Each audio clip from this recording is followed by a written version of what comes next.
আসসালামাইকুম। আমি মোহাম্মদ সুজাত মুর্শেদ। আজকে একটি ডিফারেন্ট টিপস নিয়ে আপনাদের সামনে হাজির হয়েছি ইনশাআল্লাহ। ভিডিও শেষ পর্যন্ত থাকলে আশা করি টিপসটি আমি যেভাবে দেখা দিব আপনারা সবাই শিখতে পারবেন এবং নিজের ফোন দিয়ে নিজেই চেক করতে পারবেন।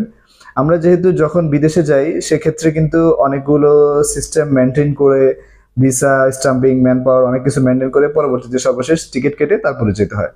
তবে আপনাদের ভিসার ক্ষেত্রে সবচেয়ে ইম্পর্টেন্ট একটা জিনিস আজকে দেখাবো, যা আপনি কিভাবে চেক করবেন সেটা দেখে নিতে পারবেন। আমি প্রথমেই দেখাচ্ছি, এই একটা স্লিপ আপনাকে আপনার এজেন্সি থেকে দিবে, যেখানে এটাকে বলা হয় ম্যান পাওয়ার কার্ড আর কি, যা আপনার বিদেশে যাওয়ার ক্ষেত্রে অত্যন্ত গুরুত্বপূর্ণ ভূমিকা পালন করে। এটাতে কোনো রকম সমস্যা থাকলে আপনি কিন্তু কোনোভাবে ফ্লাই করতে পারবেন না।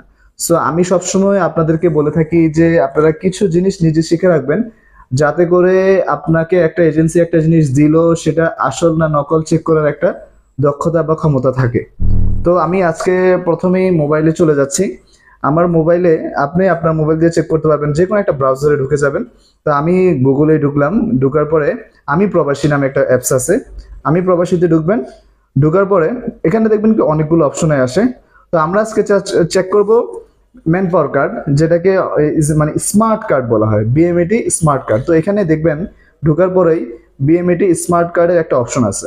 ওইখানে যখনই আপনি ক্লিক করবেন, উপরে আপনার পাসপোর্ট নাম্বার চাইবে, নিচে এরপরে আপনার একটা ক্যাপচার আছে, ক্যাপচারটা ফিল আপ করলেই আপনার এই কাগজটা অরিজিনাল কিনা বা আপনার এটা অনলাইন হয়েছে কিনা সেটা কিন্তু আপনি সহজেই বুঝতে পারবেন। তো প্রথমত আমি আমি দেখেন, আমি পাসপোর্ট নাম্বারটা এখানে টাইপ করে দিচ্ছি, আপনারা আমার সাথেই থাকুন।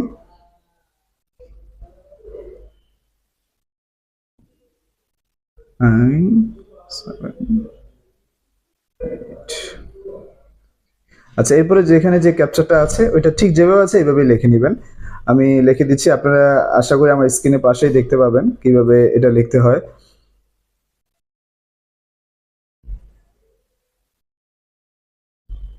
জাস্ট এখন সার্চ দিলেই আপনার এটা যদি অরিজিনাল হয় বা অনলাইনে চলে এসে থাকে তাহলে আপনি কিন্তু চেক করতে পারবেন আপনার এটা আসল না নকল। একটু সাথেই থাকুন। আহ, দেখুন অলরেডি চলে এসছে, আপনারা আশা করি এতে দেখতে পাবেন।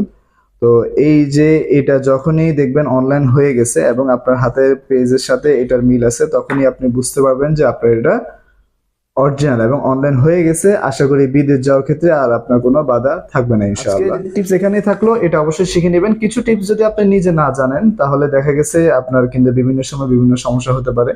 তো আশা করি সবসময় সচেতন থাকবেন এবং সুন্দরভাবে বিদেশ গমন করেন সেই কামনাই করি। সবাই আমার পাশে থাকবেন, আমার চ্যানেলের পাশে থাকবেন ইনশাআল্লাহ। আসসালামু আলাইকুম ওয়া রাহমাতুল্লাহি ওয়া বারাকাতুহু।